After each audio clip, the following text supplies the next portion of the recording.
So we finally got that big patch that UB teased to us last week, and as expected, it's just a bunch of bug fixes.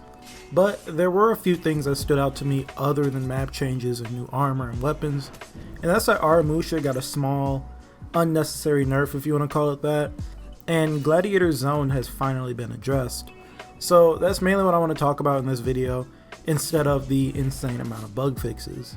To start off, I want to say that the Gladiator nerf was definitely needed. I mean, how long has it been since Gladiator's been out now? I think over a year, and they're just now getting to this. Anyways, in the patch notes, it says that Gladiator Zone attack now has 100 milliseconds of guard break vulnerability to make it consistent with other zone attacks. Since it had no frames of vulnerability to guard break, some players could perform a zone attack on reaction to a guard break and interrupt it.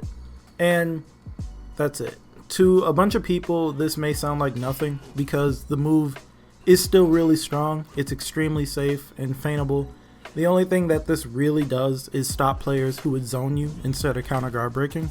The funny thing is that they call this a bug fix, yet if UB was paying attention to their game and playing it, they would have fixed this quote-unquote bug a long time ago. And before anyone says it, yes, I know that Gladiator is only as good as he is because of his zone, and completely neutering the zone would really hurt Gladiator. But in my eyes, that just means that Gladiator needs some love because he shouldn't be carried by one attack. I know that Lawbringer is awful, but I still think that Shove on Block is a bad mechanic, and I am completely aware that Shigoki is garbage and continues to be curb stomped by the devs, but I think that any one-hit kill is a bad mechanic. Now that everyone knows how to play against Gladiator, he's not as powerful as he once seemed. I mean, without the zone, he's not too bad, although his chain lights are a free light parry punish, and his guard is really short. This change to his zone, while appreciated, still keeps his zone as his best tool. Now let's talk about Aramusha again. They took away one of my favorite things about him. They fixed a bug that allowed Aramusha to perform a zone attack when whiffing a left heavy opener. Why did they need to touch this?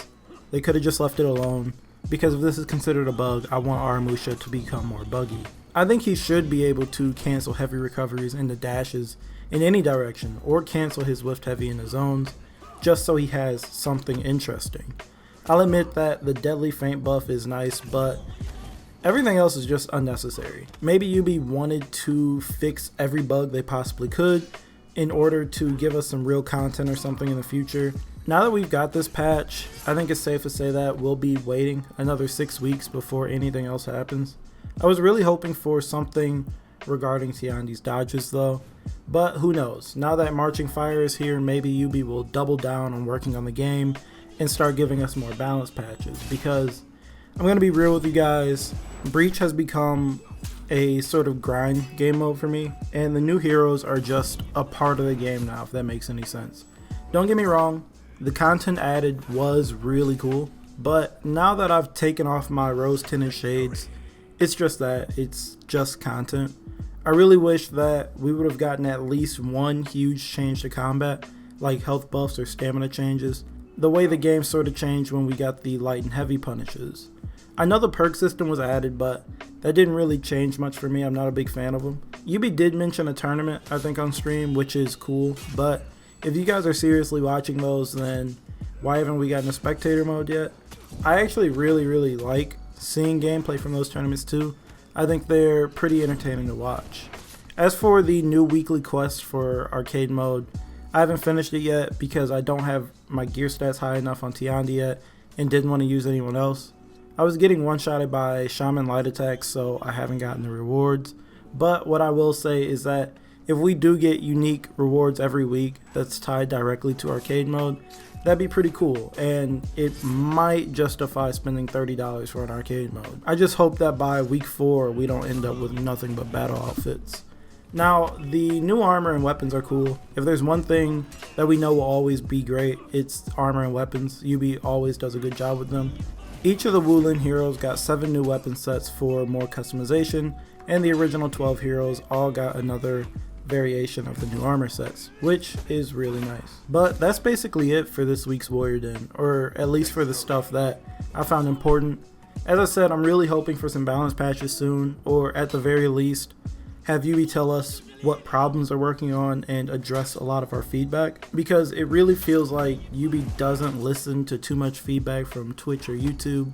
The only times that things really get done is when there's a huge amount of backlash on Reddit. Anyways, I'm almost finished with the video where you guys told me what to talk about, so expect that to be posted on like the 3rd. And no, I haven't dropped Tiandi yet because I haven't hit Rep 8 with him since Red Dead has taken up most of my free time. Anyway, I do want to hear your opinion on this, so feel free to talk to me down in the comments about anything we talked about in this video. And as always, if you agree with me or just like the video, feel free to leave a like and sub if you're new, and I will talk to you guys in the next video.